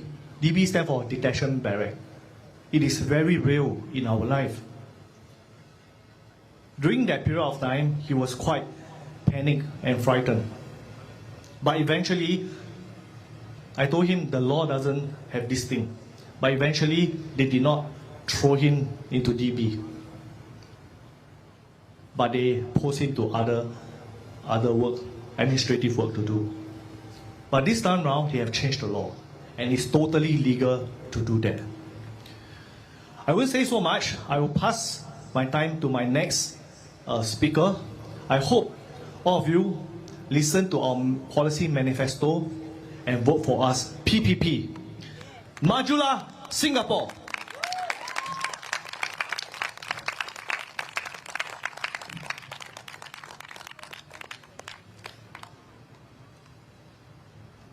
Thank you, Derrick. He's very passionate in the rule of law. You know, in the rule of law, the law must follow. And the promises made by the government must be made, right? Must be carried out. But you do know what? A lot of people are forced to take the jab when they work. However, when the MOH or the government says, oh, you are vaccine jet, you can have compensation. How many people actually had that compensation? Very few. Not zero, but very few. I have a friend whose wife worked in Changi Hospital. She was forced to take 2 jabs. But after 2 jabs, she felt panting. She's afraid to take the 3rd jab. And do you know what? They say, oh, you like that, then you have to go to the other side. But her body condition actually deteriorated. And they dismiss her during COVID time. Right? She is panting just by walking a few steps. And they want her to take the 3rd jab. Who in the right mind would do that? If it's you, would you do that? No. But she was dismissed. And the government allows it. According to the Changi Hospital, he said it's according to the law. But if according to the law she faced this problem, can she make claims? No, they said nothing to do with it.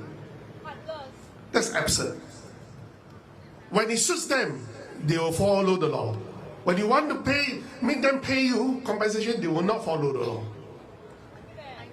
They will say nothing to do with the jet. The experts say so. And in the news we read, one person took 3 jabs in spite of having poor condition. She was paralyzed. Also from the hospital, SGH. And what happened to her? Oh, okay. You have a condition like that. We take care of your medical. Fine, right? Still give her full pay for 1 year. After 1 year, cut the pay for another half year. But later on, dismiss her. Because she can no longer work. And she eventually got a divorce from the husband. Who is going to take care of her? Not the government. And many people are lucky that nothing happens to them. But there are also people who are not so lucky. Leave no man behind is the slogan that I first used in politics. I'm the first one. Lim Pei is the first one. Right? They say this in 2006. Leave no man behind, because I believe as an officer which is trained, we are trained to leave no man behind. But talk only. How many people, Lawrence Wong, have you left behind? Throw them under the bus. Right. Talking about leave no man behind. Right? The next speaker is actually our lady speaker, as well as Malay candidate for Tampines. I told her she got a very important task. Why? The 2 main parties are led by 2 MPs, one minister and 1 MP who are Malay. Because in Tampines, there are 23% of Malay votes. Right? But I told her, don't be fearful because they are MPs or ministers. Because you have a golden heart. She did charity work, community work for her community, which all these buggers cannot compare. Let's hear her.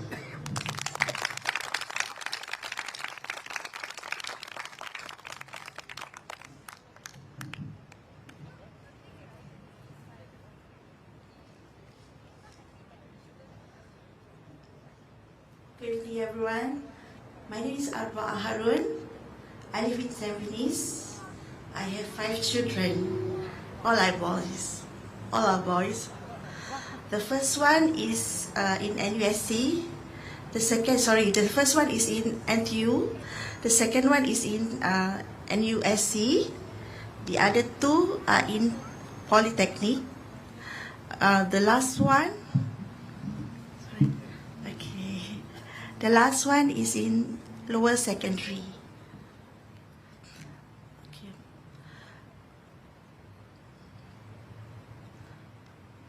My involvement in social and charity work has given me an better understanding about how the people has struggled for so long. I received so many complaints. I came across many families who only can afford to eat 1 meal per day. Sometimes they also eat instant noodles. It's very hard, very sad to see that situation. Got one time, there was one old lady. I was so shocked. There was one old lady around about 70 plus knocked on my door. I said, why? How come? you need to come to my house. It's not that I lecture her.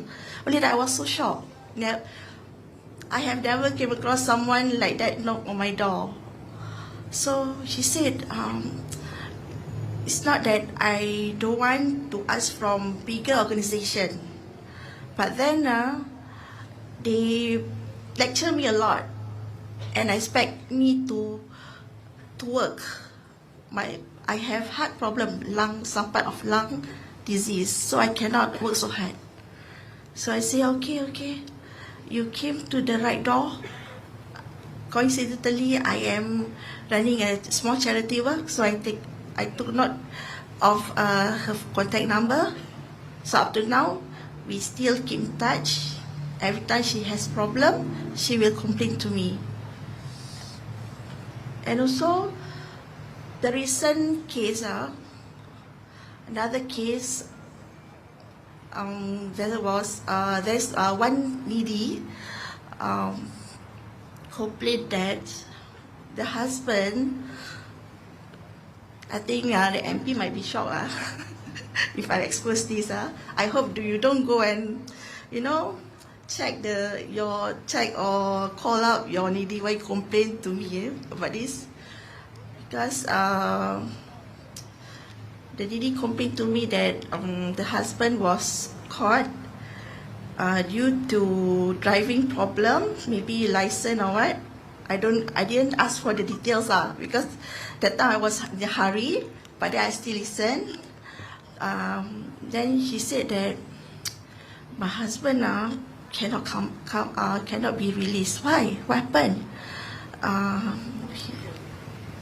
He would be jailed about 5 years. So why is it so long? You have children. Who's going to take care of you? Yeah, I have to survive from the organization, government bodies. They did help, but then it's not enough. You see, while the husband is still in the jail, but then my needy said, actually the MP already helped from 15 years lesson to 5 years. I said, but still so long. Who's going to support you? Because a few of her children actually cannot walk, disability problem. The other few have what's this called? Autism. It's very young children. So she always cry. Every time she complains, she will cry. I also cry together with her. So there are a lot of needy cases, very sad, which I also don't know how to tell you all, but you all must realize that while you are working, while you are having food, there are somebody else who don't have enough food. That's how you can see. So obviously, I'm going to champion for the high cost of living, for family needs, and also for Singaporeans. Okay. Other than that, of course, about job securities. Okay, there are many people also say that they have high qualification but very hard to get job. One of them is my friend. Oh, can you hear? Oh, I say sorry. Okay, that's another issues that I'm going to contest. Another issues I'm going to fighting for. Other than that, I also came across elderly people complain about their CPF retirement. She complained to me, Arbaah, I already bought houses with high taxes. Then I don't have enough money, retirement. So I think it happened to most of you, right? Am I right? Yes. High cost of living is not only affecting the needies, but also every Singaporean, directly or indirectly. Even rich people also get affected. by high taxes. So by then, please make use of your vote and vote wisely for us. Okay, I would like to speak in Malay for my community. Okay. Nama saya Arbaah Haroun. Saya mempunyai 5 anak. 2 yang sudah dewasa, 1 di NUSC dan 1 di NTU, lagi 2 di Politeknik. Dan yang bungsu adalah dari lower secondary. Cuma saya nak cakap sedikit hal semalam di Nomination Center. Tiba-tiba saja Encik Faisal Manap dan Peter Seng timbul. Kenapa?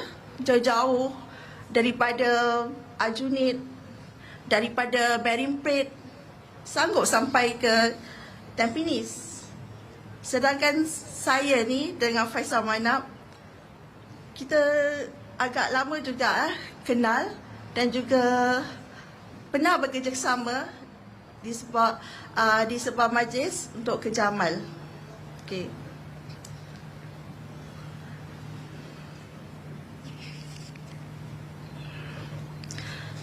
Seterusnya, dalam khidmat kepada masyarakat, saya telah menubuhkan Sahabat Sedunia, Friends Worldwide. Ia sudah lama, lebih daripada 10 tahun sebenarnya. So, dengan sokongan keluarga dan kawan-kawan saya yang terapat, kita menjalankan kerja amal ini dengan kemampuan kami sendirilah. Dan juga kita selalu mendengar keluhan masyarakat kita sendiri dan juga orang Singapura yang lain. Saya tidak hanya fokus kepada mereka yang tinggal di rumah rental, tetapi juga yang tinggal di rumah 5 bilik pun ada datang komplain kepada saya. Kadang-kadang mereka beli rumah mahal, lepas tu suami tiba-tiba kena buang kerja. So macam mana mereka nak tampung anak yang ramai? Itu rumah 5 bilik. So kepada siapa mereka mau mengadu? Betul tak? I told my Malay community that the needies, not only the needies get affected, but then there was one case, the 5-room house owners also came to complain to me because the husband lose job. So, and they also have many children. So how? Who's going to help them? So they came to me for help. So we are flexible. We are not like some government bodies. But of course, I have to refer to my families and friends. We discuss about it together, how to help them.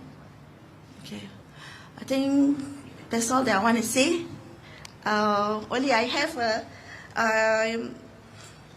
pantun, a poem. Okay.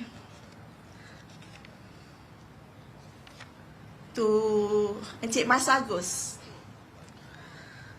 Mas Agus, Encik Mas Agus, makan jagung tersangkut janggut. Janggut bukan sebarang janggut. Sejarah janganlah melalut, nanti ditolak ke laut. Terima kasih. You know, it's an irony, Arbaah actually helps Fazal Manap, the Workers' Party, to do community charity work in Aljunied, as well as Maripuri. But today, they are actually competing. But it's okay, they are still friends. We compete on the heart to build this nation. The next speaker is supposed to be Mr. Peter Soh, right? Peter Soh, maybe you Peter, stand up. Yeah. Right. He's not feeling well, right, today, so he shall not speak today. My apologies. right? Sit too long, sometimes doesn't feel well, right? Pardon him. Okay? Okay. No. Okay, the next speaker, also we are a very young speaker, very inspiring speaker, right? Vere Nathan, Shengli.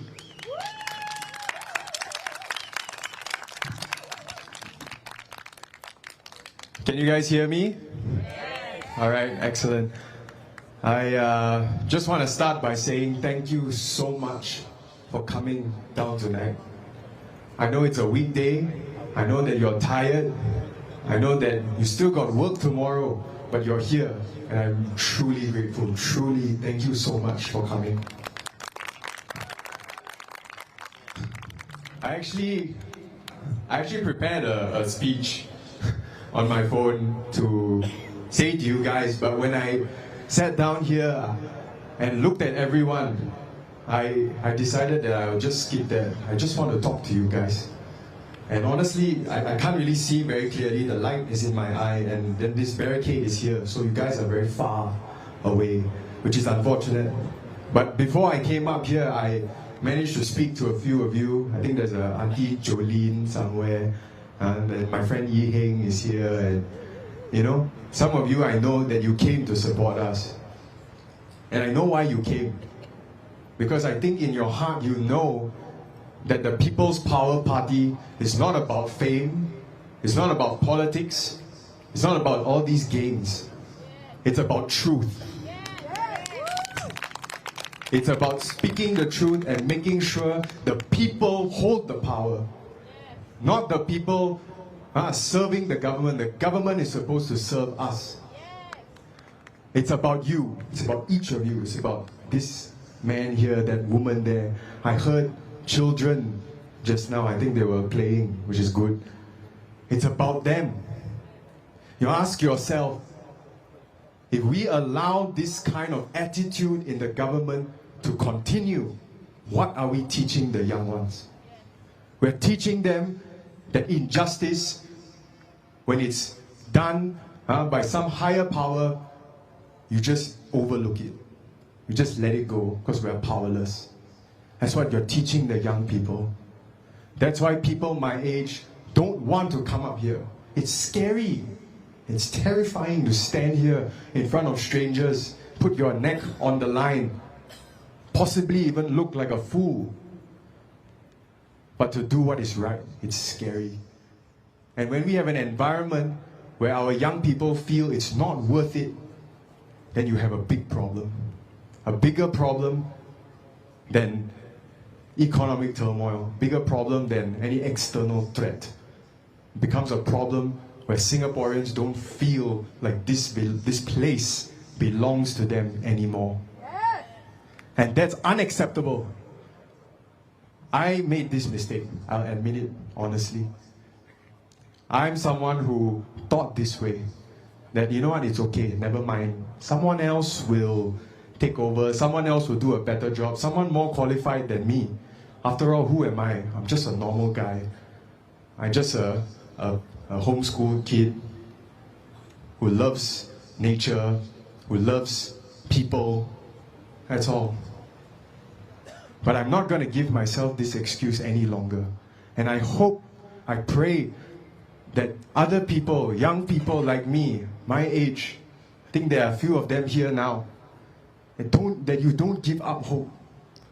Don't tell yourself, don't believe this lie that you can't change anything, because that's not true. You can change something. You can do it. We can do it together. And that's what this is about. I think everyone spoke very well. I'm a bit biased. Zheng Tao is my personal friend, so I'm really inspired by him.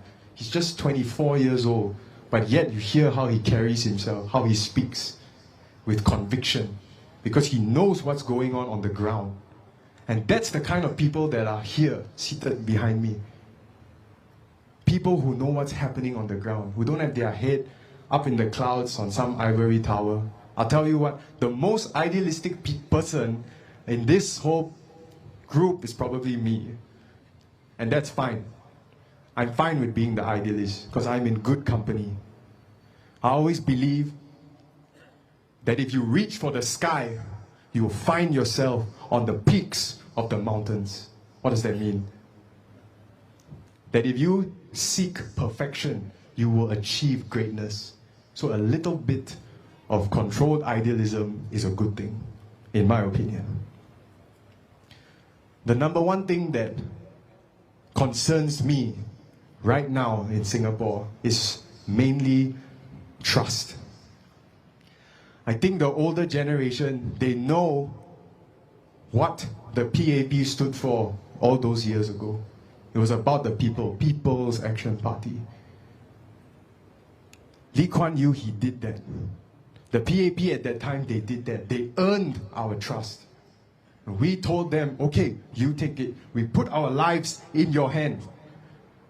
Do well with it. We trust you. Not with money, it's our lives. That trust is what holds this nation together. If we lose that, everything is lost. And then all of this is for nothing.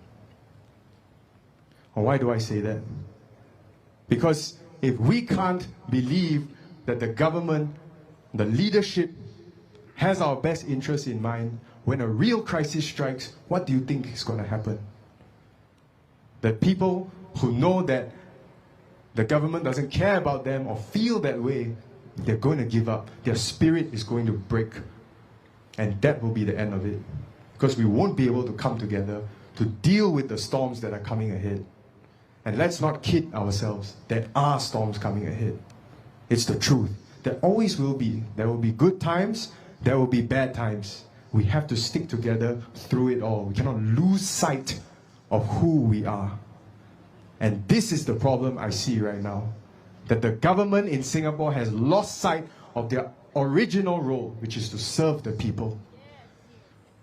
We are not going to forget that. I also ask myself, because words are cheap, I understand. It's easy to stand here and then say, I'm going to do this, I'm going to do that. Okay? Where's the proof? Good question. The People's Power Party is the only party with the guts, the gumption, to bring up an issue no one wants to talk about.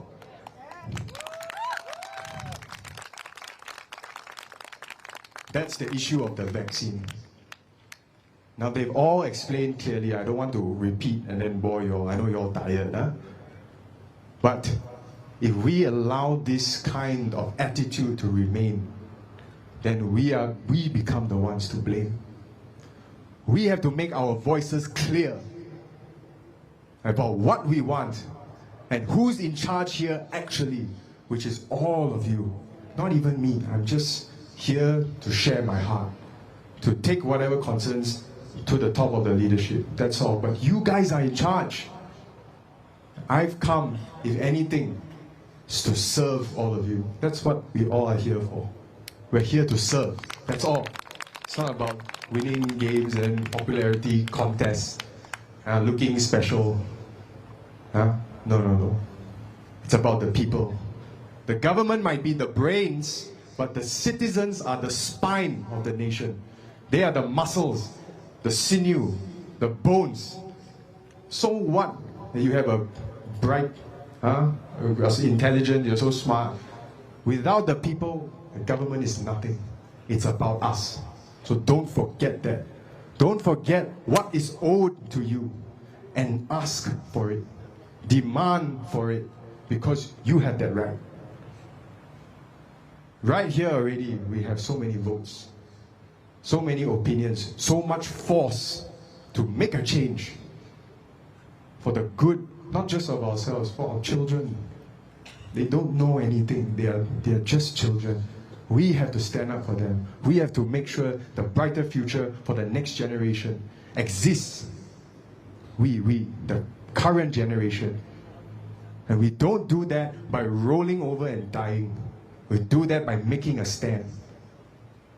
That's why I say that this is our assurance. The People's Power Party's assurance is this, that we are willing and we are demonstrating it here that we are willing to talk about issues no one else is willing to. We're willing to put our necks on the line. Yeah, people said, like Derrick said just now, maybe we'll lose our deposit. Okay. But it was because we are fighting for truth. Because we are fighting for what's right. And that's worth the sacrifice. That's our assurance. That it doesn't matter how bad it looks, we will bring the truth into the parliament. This is our assurance to you. I think that it's quite obvious, based on this, who I would trust, who I would put my life in their hands. Okay? And it's not a government that is comfortable stealing my rights, calling it privileges. It's not a government that is comfortable with forcing a gun to my head and then telling me it's for national security. No. And it's also no, I have no confidence in the people who claim to be opposition parties who kept silent on this. Again, if someone else would bring this up, you know it already. We don't need to be here and fight so hard. All of us here are not millionaire CEOs. Okay, we need to work so that we can eat tomorrow. We're just normal people. It's not like we got so much free time that we come here and then, wayang and then try to put on a show. It's not the case. We're here because we feel that our lives are at stake. And the people behind me can't sleep at night knowing that we could have done something, but we didn't. So we're not going to let it go.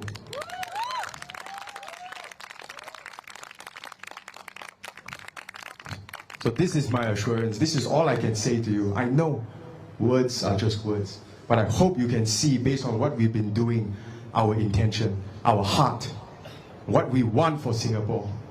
Our vision for Singapore is a place where we are one united people. We are free to be Singaporeans, and that we can call this place home. Not try to go somewhere else, to find retirement somewhere else.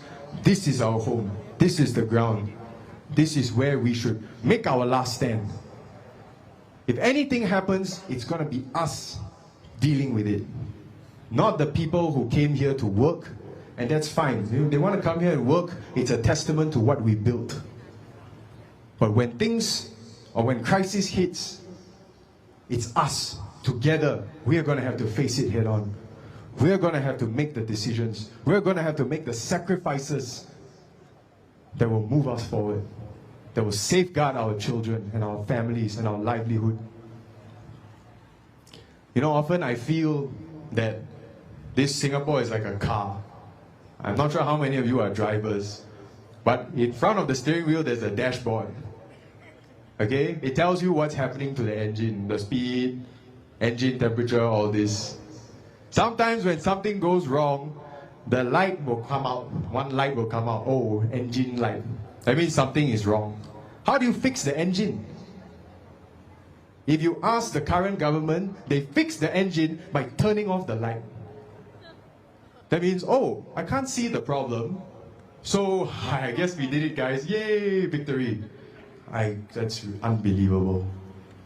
If the government can't see what's happening to us, we are the engine. We're the ones moving things. If they don't know what's happening to us, how are they going to lead? How are they going to make the decisions? How are they going to know when the engine's overheating and needs to be brought down, we need to reduce speed, or whatever it needs to be done? They're not going to know. Because there's no one there, there's no instrument that's going to tell them, hey, there's trouble. We're going to be that instrument. The People's Power Party will not keep quiet. We're not going to be an engine light that can just be turned off. We will make sure that issues are brought loud and clear, bright and shining, like what Goh Meng Seng said. The torch of truth must burn in the parliament. That's our mission.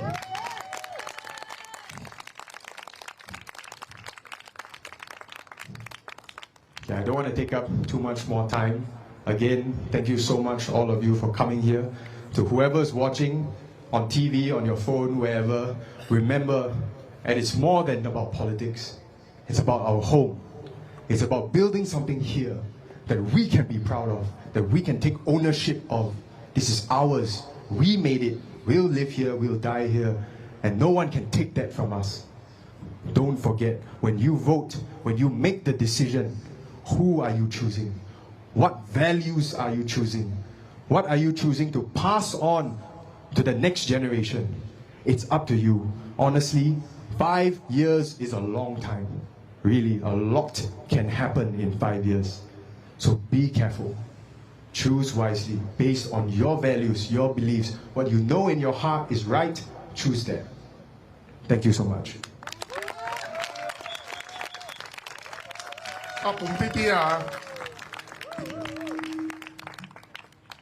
The last is actually our 34 years old Samuel Lee, but he will not speak today. He will leave his speech for the Ang Mo Kio rallies. All right? Yeah. Give him a break, huh? He have a lot of meme on the internet already, right? But before I close this, I believe all of you have attended a lot of rallies. This is very different. Huh? This rally is very different because there's nobody shouting slogan. Right? Have lah, or pun pipi only lah. This rally is not shouting cost of living. We want GST, don't want. Wow, we want why this is no. This is the only party will talk about vision, core values, and our mission. Because we are adamant on policies. And right now I'm going to put a challenge. As I put a challenge to every contestant against me in the past, like Ma Baotan. Since we have four parties contesting here, it is only right for all voters in Tampines to know what we stand for. I'm going to throw this challenge. I will pay for this. I will invite all the leaders of the other three parties, right? Mr. Masagos, Mr. Ma Fazamana, and Mr. Reno Fong, to sit in the round table and we will debate about our policies. And this, I will promise you, I will do best. Because I do not need civil servants to write my script for me, right? To do analysis of policies for me. I've been studying policies for not 25 years, or more than that. It's 35 years, ever since I am an econ student. Right? I have the confidence to do that. And this is my challenge to the other three parties. Never mind about your branding. Put it aside. Because people are not choosing a party. People are choosing you. If you want to choose a party, then I have a lot of things to say of a party. Right? A lot of things to say about a party, but no. We have a fair contest. Let's compare our manifesto. And the last policy ideas that comes with our manifesto is something that you will never hear from the other parties. You know, PAP government have just increased the Medishield premium all across ages. And who are the one who suffered most? You guess? Yes, the senior, the retiree. How much? By 35% in the next 3 years. Imagine the retirees are no longer working and you want to increase their premium by 35%? Well, they will say, oh, by the insurance or actuarial, I also do financial economics. I know what they are saying. Oh, the older you get, the risk of going to hospital higher, so we need more premium. But that is mathematics. That is not policies. How do we mitigate this? I can actually reduce the Medishield premium for them. And if they will ask me, where does the money come from? You guess, where does the money come from? No. We have about 1.5 million people, foreigners working in Singapore, right? But do they pay Medishield? Have anybody, any one of you ever think of that? They are the young workers, healthy workers. Before they come, they have a medical checkup. We make them pay the medishield to increase our risk pooling. And when we do not want to give citizenship so easy, because once you give citizenship so easy, the medishield would have to take care of them for life. And we are against that, unless he's a spouse of a Singaporean, right? And when we do that, when they retire from their job in Singapore, the balik kampung, their country will take care of them. Whatever we earn from their premium belongs to us. And we use this to reduce the medishield premium for our retirees, especially. Is that a good idea? Who can think of such ideas? None. Ever since medishield was implemented. Why didn't they want to do that? I will tell you why they didn't want to do that. Because instead of making these foreign laborers to pay medishield, they pay workers' levy. It goes into the government coffers, not to serve our Singaporeans, not to serve our retirees. And that is the heartless government that we have. This is a reality of a fiscal policies that can be made, that we can take to serve Singapore. We always complain, oh, we have people, we have an aging population. Who is going to take care of our elderly, right? So they want more people to come in to work. But when they come into work, they didn't have our elderly, do they? This is the only mechanism that we can make them pay the medishield and serve the aging population. And it is only sound to do that. This is nothing great, nothing special. Taiwan have done that. Because if you work in Taiwan, you will have to pay the universal medical insurance. That is how it works. Our scholars cannot be so stupid, right? They did not want to implement it. I'm not the brightest. They are the brightest. Why aren't they doing it? This is one of the policy I want to bring into Parliament and say, hey, why did they want you to do it? You only want to collect workers' levy? That is not right. So I say, this is a very special, you will never see this in other rallies. They will rah, rah, rah, rah, because rally is rah, rah, right? We talk about policies, serious policies that will affect from the old, the middle age, and the young ones. I have not finished my manifesto. I may basically rehearse all my manifesto off the cuff because I wrote that manifesto and discussed with my team. It is a very simple manifesto. You can buy it for $10 only. And if you really believe that we will lose our deposit, I tell you, we will not lose it. We may even win this election. And I'm not hao xiao, I'm not boasting. If and only if all the vax injured, all the vax skeptic, all the pro-safe vax people in Tampines unite in voting for the truth of the torch. And do you know why it is a torch for my party? When I set up this party, when I was young, my primary school is Ealing North, Boreal, but the logo is actually a torch. Then underneath it says, knowledge is power. Only with knowledge you have truth, and with truth you have power. That's what People's Power Party stands for. And we will bring this torch into Parliament and debate all the policies to rationalize it. Why aren't you doing certain things? And why are you doing certain evil things?